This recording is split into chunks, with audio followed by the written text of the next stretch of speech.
Hello, and welcome to the 2020 National Diversity Council webinar series. My name is Dejaron Campbell, and I support our learning and development resources and programs. We're extremely excited to have you join us. Our topic for today is diversity in language and communication, and our featured presenter is Stan Kimmer. Stan is currently the president and owner of Total Engagement Consulting. Stan, I will now turn the presentation over to you.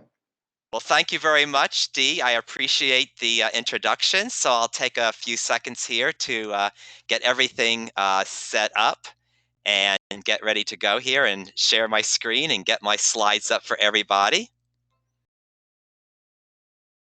Here we go. Okay, so again, I am really excited to be doing this and sharing with you all via this webinar. And I just want to let you know that I am going to have a lot of slides and I'm going to go through a lot of material. So there you have my email address on this slide. You might want to write it down, stan@totalengagementconsulting.com, because after you listen to this webinar, if you would like me to send you a copy of my PowerPoint file, I'll be glad to do that. So don't feel like you have to write everything down and take a lot of notes, because I'm always willing to share this information.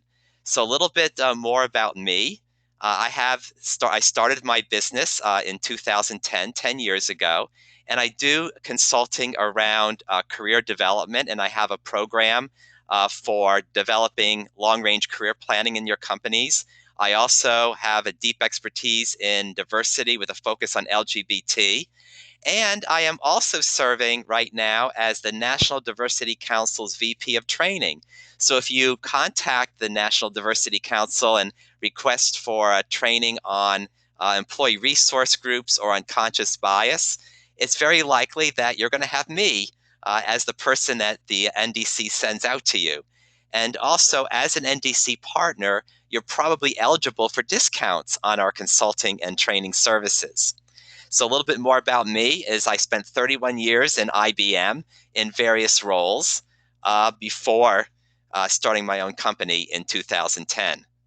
A little bit more about me. At the age of 59, I decided to pursue a new passion, and with no experience, started training to become an adult competitive figure skater. And I really enjoy it, and I'm doing very well. I've been with my partner, Rich, for 27 years. And for 27 years, we've been childless until our recent new baby that we have, Harper. And hopefully, she's not going to be banging on the door and barking during this session. A little bit about the agenda. When I talk about diversity in language and communications, I'm first going to do a very fast overview of diversity and inclusion and kind of get us on the same page. Then I'm going to do a very quick overview of effective business communications. And then I'm going to introduce the conundrum, bringing these two together. As effective business communications becomes more important, and as diversity continues to grow, how do we mesh those two together? And I'll talk about changing demographics, communication styles, and the role of language and words in communications. And then I'll end with some hints and tips, the do's and don'ts of interacting with people different from you. So, you probably all have seen the movie Ghostbusters, who you're going to call. And then the new Ghostbusters movie features four women instead of having male Ghostbusters. But if you're an HR person and there are communication issues in your company, or if you are a line manager or an executive and you realize that you need some training on effective communications, who you're going to call? And probably you're going to call the HR department. So very often it does fall onto HR managers and professionals to deal with issues around effective communications in the workplace. And as we go through this topic, I want all of you to view this material through two lenses. The first lens is your own personal lens. How can you grow and become more effective in communicating in diverse environments? And the second lens is how does this apply to your company or your organization or your role within your organization or your role as a consultant? So, kind of focusing again on the people who are listening who are in HR roles and HR practitioners. Many of you might be members of SHRM, the Society of Human Resource Management. And about 4 years ago, they launched their competency model in terms of the competencies that you need to be effective as HR leaders.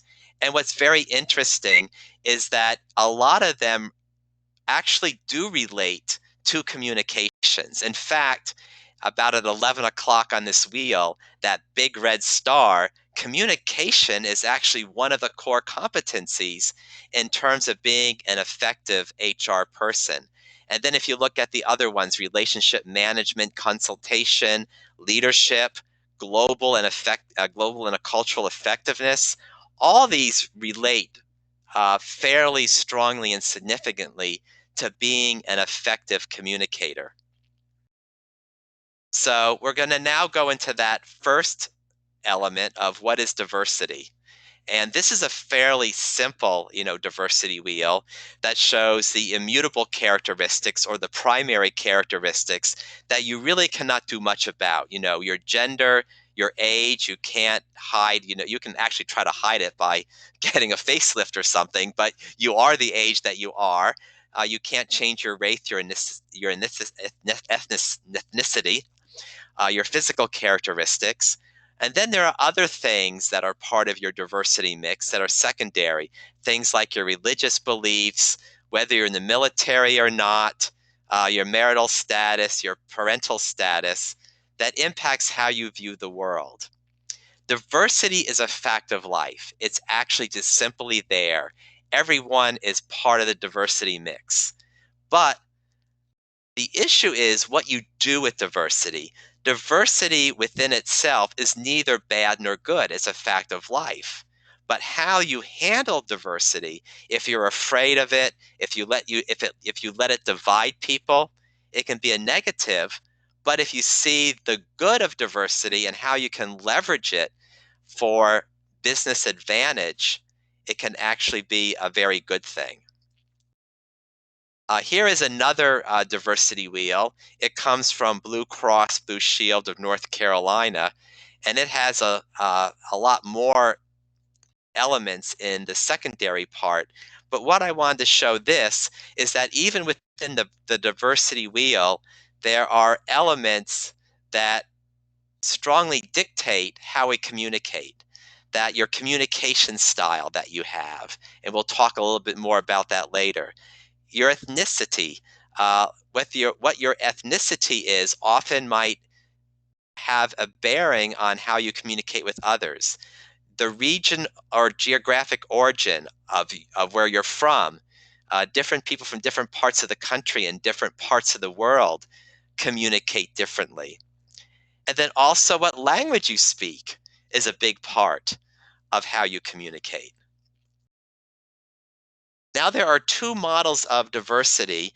The old model that many people learned in junior high social studies is monoculturalism. The teaching of America, the great melting pot, where everybody came from different countries and you all come and you melt into this one big stew or soup. And the issue with monoculturalism is that it assumes assimilation into the dominant culture and giving up of your own cultural heritage. And the melting pot theory kind of rejects difference and a belief in the superiority of the dominant group. The new model that is much more in favor these days is the salad bowl theory, that if you look at a salad, it is still one entity, a delicious entity, but all of the elements of the salad do not lose their individuality when they become part of the salad. The salad bowl theory is about acceptance and appreciation, utilization and celebration of both our similarities and our differences. So if you think about the salad bowl theory, that means that people, when they're communicating, they're still going to have their unique identities and their unique way of communicating and expressing themselves, and not feeling like they're going to have to assimilate and communicate in a way that's dictated by the dominant culture. So, looking at the business case for diversity, let's think about where your future talent and customers are going to come from. What is the population of the US doing over the 40-year period of 2010 to 2050? You see at the far left that during that 40-year period, we expect the US to grow by 42% in population. But of that, only the white non Hispanic population is growing by 1%. All the non-white groups are growing by much larger percentages. Black Americans will be growing by 56%, Asian Americans by 142%, and Hispanic by 167%. So you can see that there's going to be a great growth in diversity, and that by 2040, the US is even going to be a minority majority country. In other words, the Black, Asian, and Hispanic populations put together is going to be greater than 50% of the US's total population.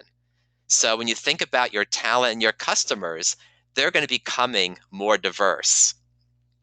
So then look at the demographics. You have this black bar saying these demographics are changing over the next decades. So how does that impact your recruiting? If you're going to be bringing in the very best employees, you want to make sure that you're looking at all these sources of talent. And then when you get diverse talent in your organization, you want to make sure that everybody works together, is welcomed and is valued and performs their best, and they want to stay. And then you have people of different diversity having different ideas and talent and ways of approaching issues and thinking about things. You're going to want to reach out to the diverse constituencies in the community and build a good community impression with all the groups that are out there. And then, of course, as diversity grows, if you want to grow your marketing and sales, you're going to have to sell to a wider, diverse group of customers. Or if you're a nonprofit or a governmental agency, you're going to want to provide the best customer support or citizen support to the wide range of people that you're serving. Now, we're going to lay that aside for a little while and talk about the concept of effective business communications. This is a good quote. To get to the next level of greatness depends upon the quality of our culture, which depends upon the quality of our relationships, which depends upon the quality of our communications. So really succeeding and growing as an organization and doing your best, communications is going to be key. So what happens if you have poor communications? What happens if you have unhealthy conversations? If people are not communicating well and conversations are unhealthy, there's going to be distrust, deceit, betrayal, or possibly avoidance, just not wanting to, engage. And if these things happen, you're going to have lower productivity and lower innovation in your workplace, which is going to lead to lower success. So we want to look at the 3 different levels of conversation that comes from this book by Judith Glaser, Conversational Intelligence. And it's a really good book because she puts in it a lot of very practical business cases of what happens in companies when communications are not going in the right direction. So there are 3 levels of conversations. And the first is transactional. And that's very simple. It's a very quick, I just need a piece of data or a fact from you. It's like calling your accounting person and asking them what expense code to put on something that you're spending money on. You just need a quick answer. Give me the code. Then the second level of conversation is positional, which is we're trying to convince somebody of something or trying to sell. You're trying to make a case and get someone to kind of join the idea that you have and influence them your way. But the deepest level is transformational, where you're trying to co create the future for mutual success, where you understand the person that you're communicating with and what their goals are and what they want to achieve. And you're hoping that they're listening to you and what your goals are and what you want to achieve. And you have a very, very strong back and forth conversation. So you come to a conclusion of what steps you need to take that you both succeed and win at the end of the day. And so some of the key skills in terms of building that robust transformational conversation, if you want to start there, maybe at the top left, and we'll go around clockwise, near the left, kind of at maybe 10 o'clock on this star, is listen actively. Really, deep listening to the person, trying to understand where they're coming from, not thinking about what your response is going to be while they're talking, but truly listening. Building rapport, trying to, find some commonality and some common ground with them so that you're relating on a good, strong person to person level. Asking smart questions. When you're actively listening, you can think about what additional information do I want from them? Where might I want them to expand? So ask some smart questions. Dramatize your message actually means, show passion and interest about what you're talking about. Don't be yawning and sounding like you're bored in the conversation, but be excited and engaged about what you're sharing. And then along in your conversation, reinforce success. Find the common ground and re-emphasize the points that you're agreeing on so that you can conclude that the conversation is successful in terms of all the parties that are involved. So now we have this growing diversity in our world, and we have this growing importance of effective business communications. And now these two worlds collide because here comes the problem that diversity can make effective communications now harder and more difficult. So we need to bring them together and talk about how do we improve our communications in a world that's growing increasingly diverse. So that's where we're going with this conversation. So the complications. When you're talking with diverse people, in the workplace, your reality and mine are not the same. We're coming from different places. We've had different experiences at work. We've had different experiences in our lives. We use different language to label our worlds. And I love this bottom point because even if we're in the same room at the same time, hearing the same conversation, we can walk away with totally different impressions of what happened in that meeting and our time together. And I think we're actually seeing a lot of that even in the political world that we live in today, that people can get totally different messages and conclusions from hearing the exact same thing. So now we're going to look at, some of these aspects of diversity, and that, diversity continues to evolve and is much more than gender and race. And we're going to focus on, if you look at, LGBT, veterans, diversity of thought, the two we're going to focus on this list of hot new topics are going to be the two underlined words, generational diversity for a little bit.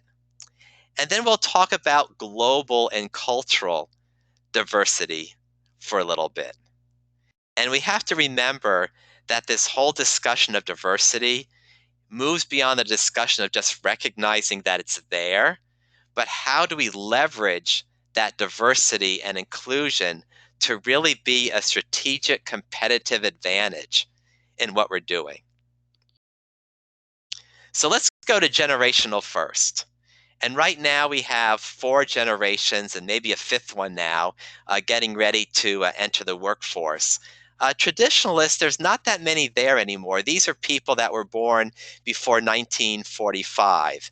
So these could be people who are now about 74, 75 years old in the workplace. And there are some people who have chosen not to retire, but this generation, they're disciplined, they're diplomatic, good manners are very important, and they respect authority.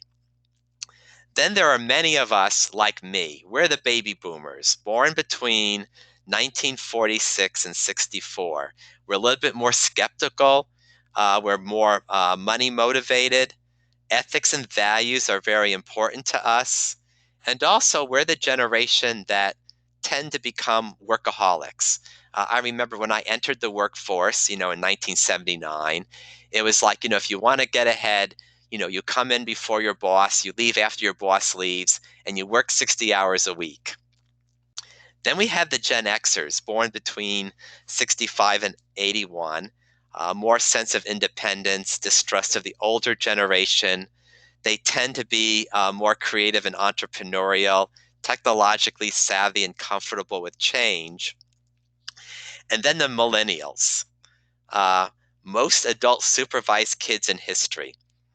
Actually, millennials are still very close to their parents. Many of them have, daily phone calls with their parents. They do respect authority. Millennials do need a constant affirmation. I always like to share, us who were baby boomers, when we played in sports leagues, who got trophies? The winning team. Now, when kids are being raised and when the millennials are being raised and they played on a sports team, who got trophies? Everyone got trophies. And so, they're told, you're a winner, you're the best. And they go to the workplace and they get their first mediocre evaluation. It's like, what happened? Uh, they're also compassionate.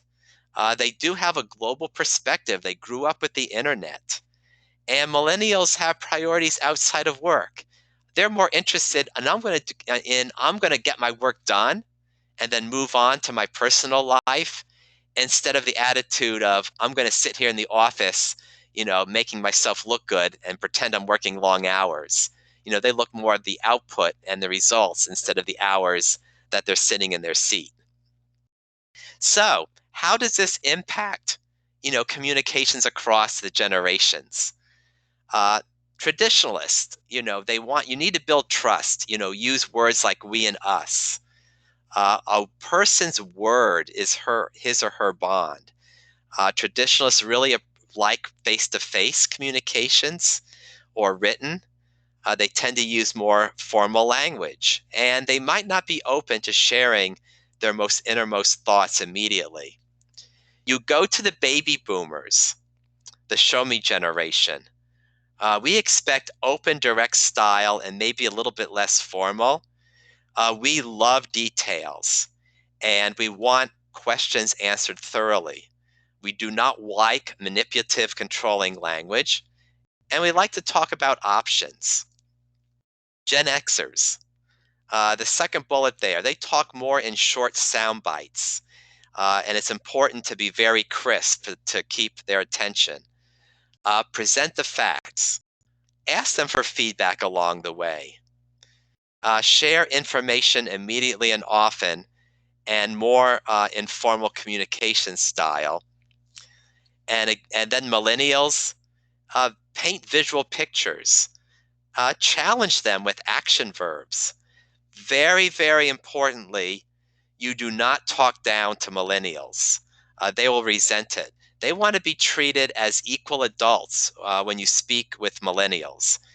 As baby boomers, we were told when we came into the workplace, nose to the grindstone, you learn and listen, and maybe after 3 years we'll listen to you. But millennials want to be engaged and treated as equals and be listened to. when they're in the workplace. So show respect to the younger generation. Seek their feedback. Use humor.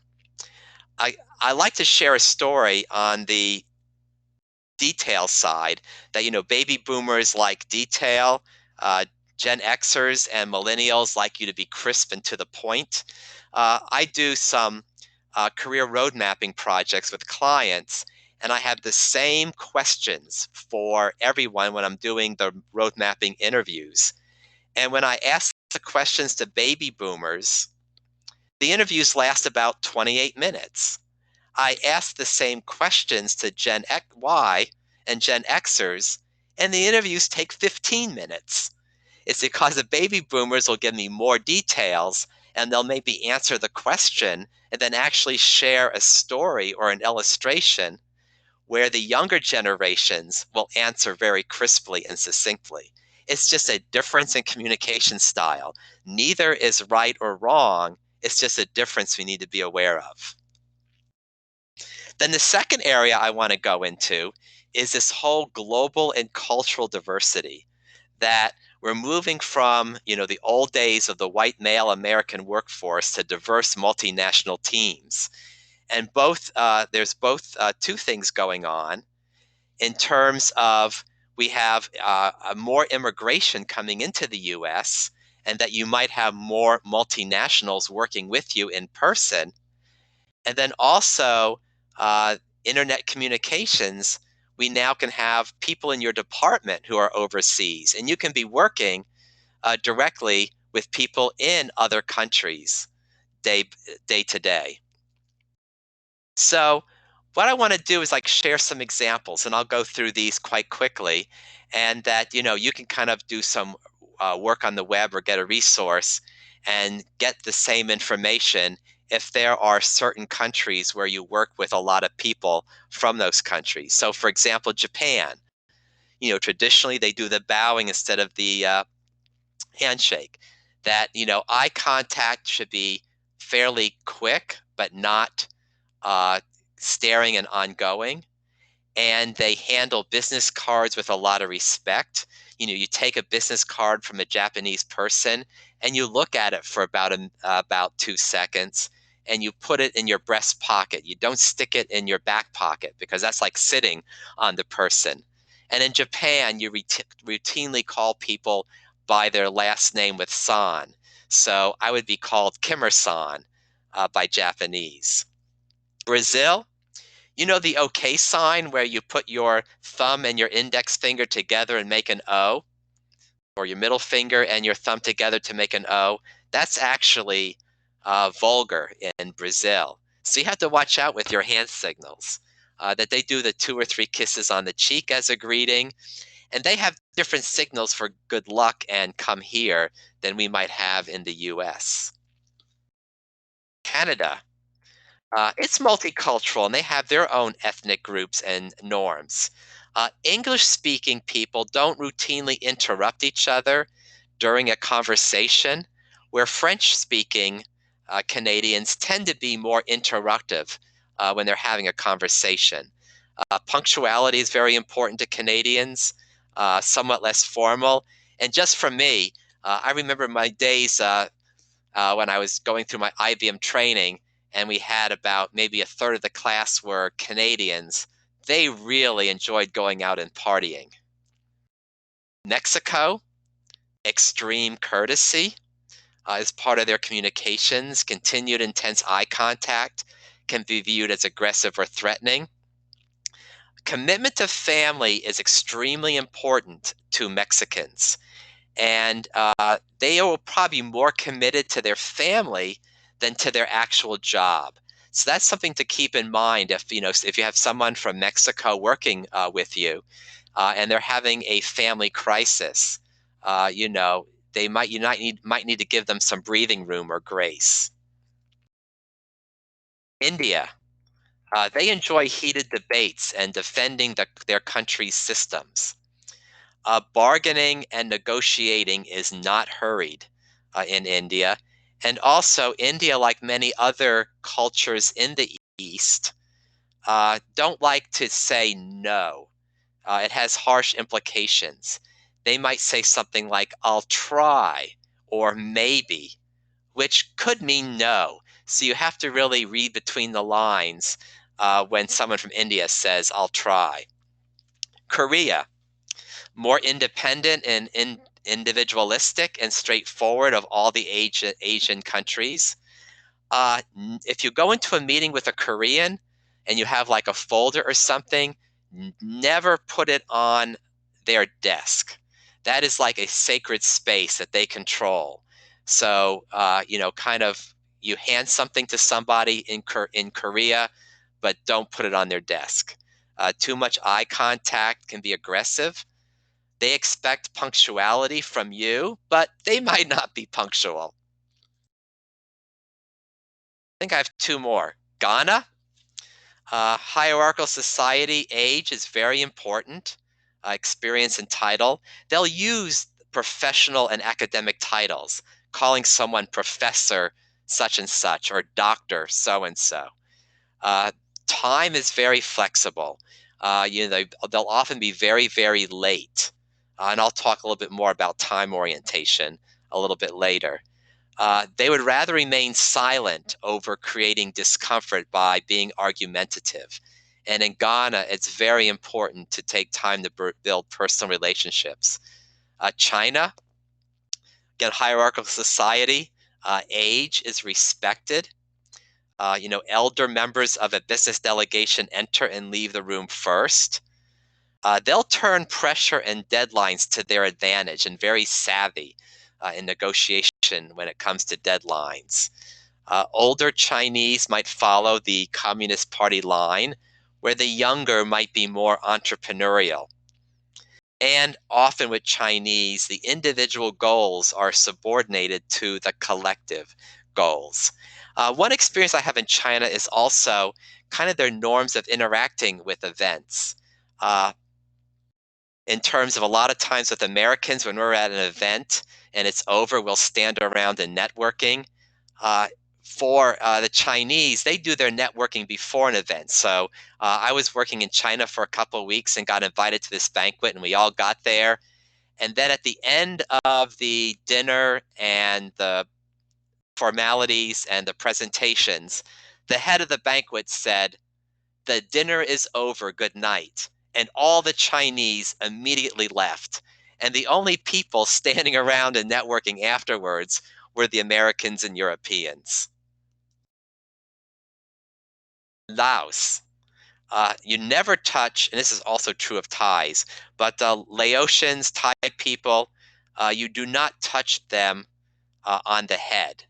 That's a very sacred part of their body. Never point to an object or person with your foot. They do the formal greetings of the two hands together in prayer at the chin level. To Laotians, cleanliness is extremely important, and they find body odor very offensive. And you don't display displeasure publicly. You are very, gracious, especially, in meetings, to not appear argumentative or displeased. And then my final one is Germans. They do not like unexpected or sudden changes. They love lots of data in negotiations. They try to desire to seek consensus. They have a very widespread respect for organization and order, and punctuality is of utmost importance. Every time I was in Germany, I don't think a single train was ever late, even by a minute. Everything runs like clockwork in Germany. So if you're in Germany, you might even want to plan on being a few minutes early so you make sure you arrive on time. And then even within the United States, people have different customs and ways of interacting with people. Sometimes, I've heard, people from the South who go up to New York and they feel that, New Yorkers are, mean or cold, but they just have often, people from the Northeast have a very fast style of communicating and very to the point. Southeasterners might be, more gracious, slower speaking. The Midwest people might be harder to get to know. So people from different areas of the country even have their different styles of communicating. So I want to go into this concept that comes from uh, the Training Management Corporation, which is a division of Berlitz Company. You know, Berlitz has the courses to learn a foreign language, but they also help with expatriates and people moving overseas for assignments in terms of training in culture. And they have something called the Cultural Orientations Indicator, where you have to realize that you have a sense of yourself at work. How do you view your identity at work? That people have their own thinking style at work. How do you process information? And then everyone has an interaction style at work. How do you engage others? And so each of these three areas has a dichotomy where you can be totally to the left, totally to the right, or you can be somewhere in between. And I basically put stars next to two of them that have to deal with communications.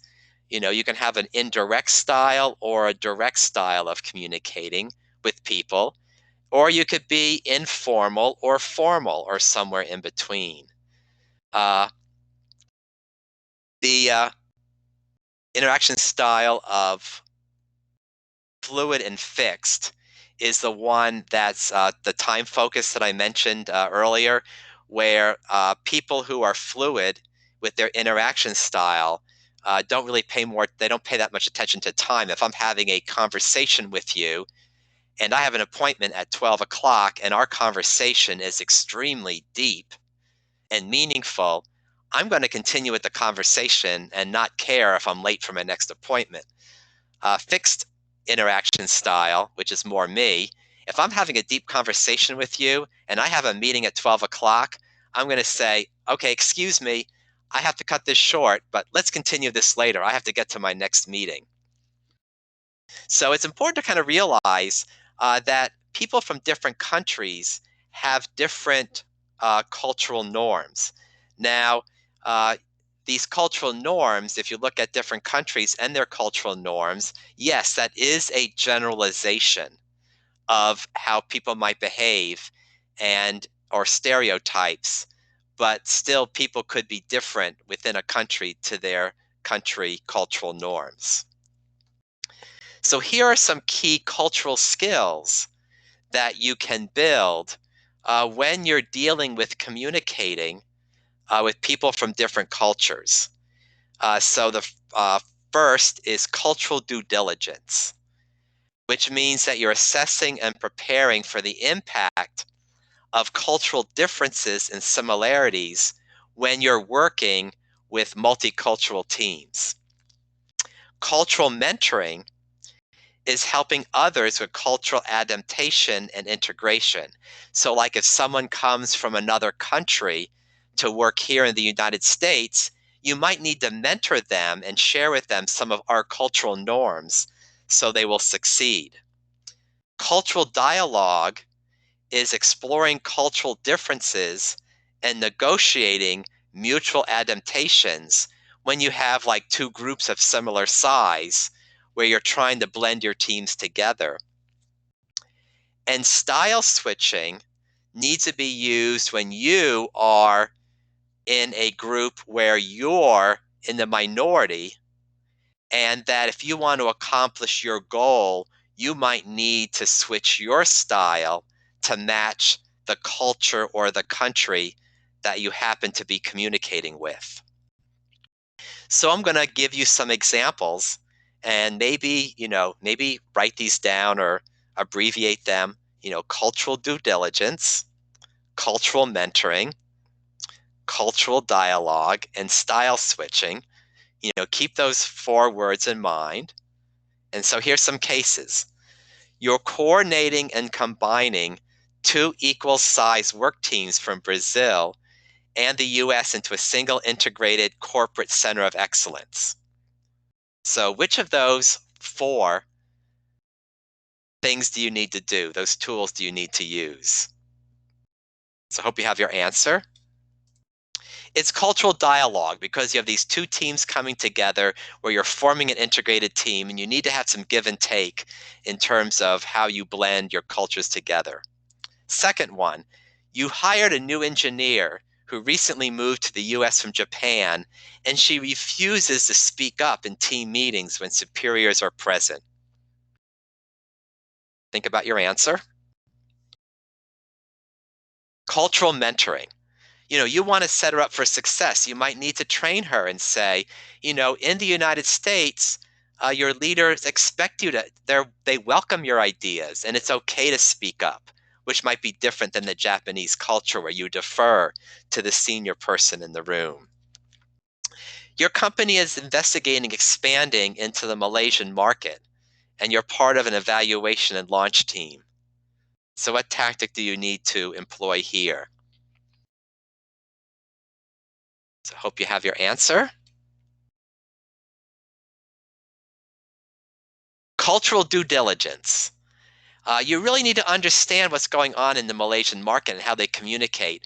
And in fact, in the book that I shared earlier, she shared an example of a team going over to Malaysia and trying to close the deal on the first trip. Where in Malaysia, they expect you to build a very strong personal relationship before even getting down to business. So if you're doing your due diligence, you have to realize if you're going to expand in the Malaysian marketplace, you might have to invest in going there several times and building relationships before you launch your business. And the final one, you're conducting meetings in Kenya and you're totally frustrated because everyone shows up 30 or 45 minutes late. And of course, the one here is style switching. You cannot force people in Kenya to be on your timetable if you're over there doing business. You just have to accept the fact that things are going to be late and bring a good book and just cool your jets and read while you wait for the meeting to begin and not get all flustered about it. So now, how do you improve relationships among culturally diverse staff? These are some of the issues that can divide us. Language differences. It's hard for people, especially Asians, to understand English. It's very difficult, as and other Romance languages to Asians. These different values and etiquette that we talked about, how people view authority, how fast people are in forming their relationships, and also if they look through a lens of the collective good or of the individual. Tone of voice. If in some countries, if you speak loudly, they consider it to be rude. Or clustering, tending to kind of gravitate and talk with people that are similar to yourself, which could lead to others being isolated. So, what can you do to address that? If you don't understand some things, in terms of cultural differences, ask questions, but make sure that you're not doing it when you're irritated and sound like you're judgmental. Seek commonalities. Communicate genuine interest in the person. Don't project your own culture on others. And this is very hard sometimes for Americans, and kind of the colonial type of attitudes that we can sometimes have. And communicate respect. Address them appropriately for their culture. If they like to be called Dr. Jones, or learn how to pronounce their name correctly instead of apologizing over and over again and stumbling over a person's name. Uh, you know, really go slow and learn how to say it. And learn what country people are from. Don't just lump all Hispanics into the big Hispanic pot, but understand if someone is from Chile or Uruguay or Nicaragua or Mexico. Then here are some guidelines to ask yourself, is this comment or action offensive? Would you do or say this in front of your life partner or child or respected friend? If the answer is no, you probably not ought to say it. Would I like it if a group to which I belonged was the recipient of a similar action or comment? Put yourself in their shoes. Have I ever done or said something like this before that bothered someone? Maybe that's a clue I need to not do that. Am I aware of other ways I may have manifested what might be bias or even unconscious bias toward this group in the past? And very importantly, would I say or do this if a member of the group in question were within earshot? Because you never know who could be overhearing what you say. You know, the impact of language, words can have a very important and tremendous impact on others, and that we can often be naive offenders. We might have good intent, but we might accidentally use the wrong word or phrase that can really trigger someone to be defensive or negative. And very often we might accidentally use outdated terms that really are no longer received well in that community. So we need to be open to correction and coaching, on this subject. And I might even share an example a little bit later. And also be careful about joking with friends because you can cause unintended harm to people who might overhear what you're saying. So here are some slides. And again, if you email me, I'll send you all these so you have these tools. But I went through and gathered, for different groups, what are the proper terms to now use? What are the outdated terms which probably should not be used anymore? And what are downright offensive terms? And you can kind of look through these. Uh, in terms of the LGBT, a lot of people still use sexual preference, which is highly offensive to LGBT people, because sexual preference kind of connotes that it's a choice that someone makes, and it's not an inherent quality of who they are. And I was once talking with a person at a gathering, and he basically said, "Yeah, I really embrace diversity, and I don't think I need diversity training. I understand it. I accept people of all sexual preferences." And I, stopped and said, you used a word that was offensive to me. And I kind of explained, and he nodded his head and he goes, "Yeah, I guess I might need some training." Uh, Hispanic, I mentioned earlier, learn what particular country, someone who's Hispanic or Latino is from. Asian, the same thing. Asians aren't all one homogeneous group. Koreans are very different from Japanese, who are different from Vietnamese, who are different from people from Malaysia. So, really learn for the particular country where people are from. The older generation uses Oriental often instead of Asian, which is really an outdated term that should not be used. Uh, you see the words for Native American, uh, people of European descent. The fourth one down, in highly charged political arenas, undocumented immigrant is the proper term. Illegal alien is very offensive to people. No human being is illegal. Every human being, is created by God or the greater power or whatever you believe, but everybody is human. And alien sounds like someone from outer space. Transgender people, you have the words here: transgender, trans person. And very importantly, is that you should call, a transgender person, by the pronoun and the name that they introduce themselves with.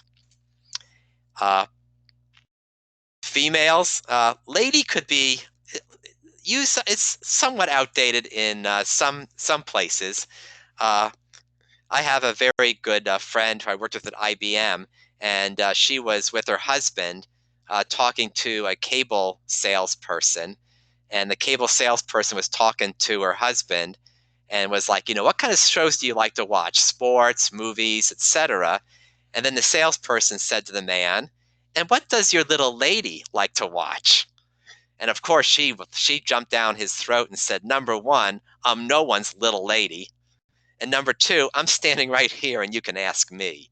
So, uh, Going down to gender non-binary people, the third one there, is that there are many more people who do not consider themselves fully male or exclusively female, and they will use they, them, or their instead of the pronouns he or she.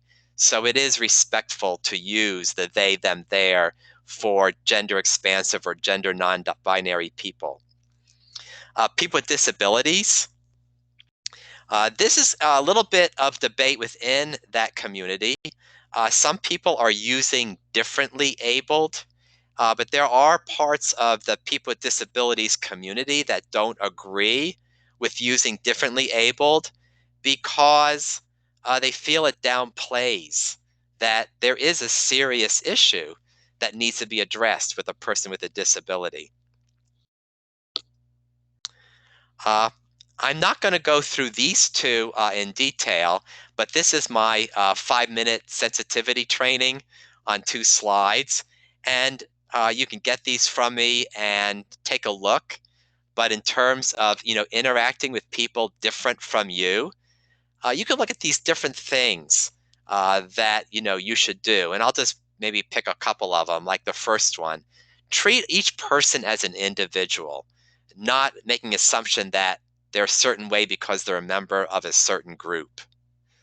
Uh, and take responsibility to learn about a group's culture and history, as is told by them, not as a dominant culture defines their culture.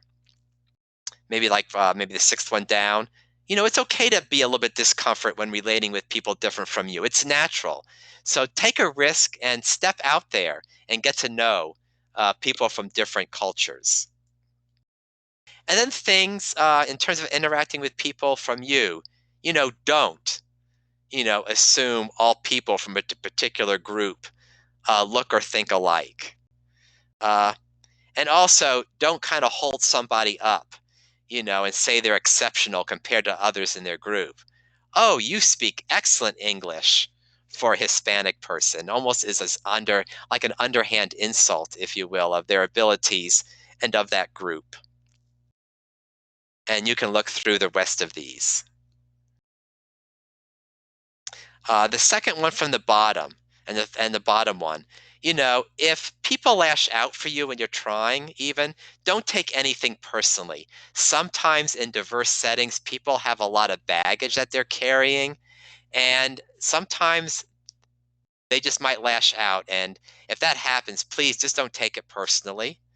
And also, in building relationships, especially with multinationals, don't expect to be trusted quickly. Building relationships and trust do take time. So what I want you to do as we, close this session is, take a few seconds when you uh, close down your web browser and this session is over to write down, 2 or 3 things that were particularly meaningful to you in your own personal journey around diversity and inclusion and this communications we were talking about. And then, secondly, are there 1 or 2 actions that you can now take in your role where you work to be more inclusive and diverse, especially when it comes down to communication? So think about what things you can employ in your personal life and what things you can use in your professional life. So the summary, diversity and inclusion is increasingly important within all societal and business contexts. Fully understanding and embracing diversity and inclusion is strategic and critical, especially in this ever-changing diverse world we live in and serve. And of course, one key element of this diversity and inclusion challenge is how we communicate with each other. And this includes the language and the words that we use. So again, feel free to email me with any questions that you might have. Email me if you would like to have me send you a copy of this PowerPoint. And some of the material on these countries came from this book on the left, How to Do Business in 60 Countries. kiss, bow, or shake hands. And then this book on conversational intelligence, I highly recommend. And some of the material that I presented in this webinar came from this. So I hope you enjoyed this session. And please do engage me and engage the National Diversity Council in terms of your diversity and inclusion needs. Thank you. Thank you so much, Stan. We appreciate you taking your time to educate our audience on this important topic. Well, this concludes our presentation. Thank you for viewing this webinar. If you have any questions or concerns, you may email me at dijeron.campbell@nationaldiversitycouncil.org. Please enjoy the rest of your day.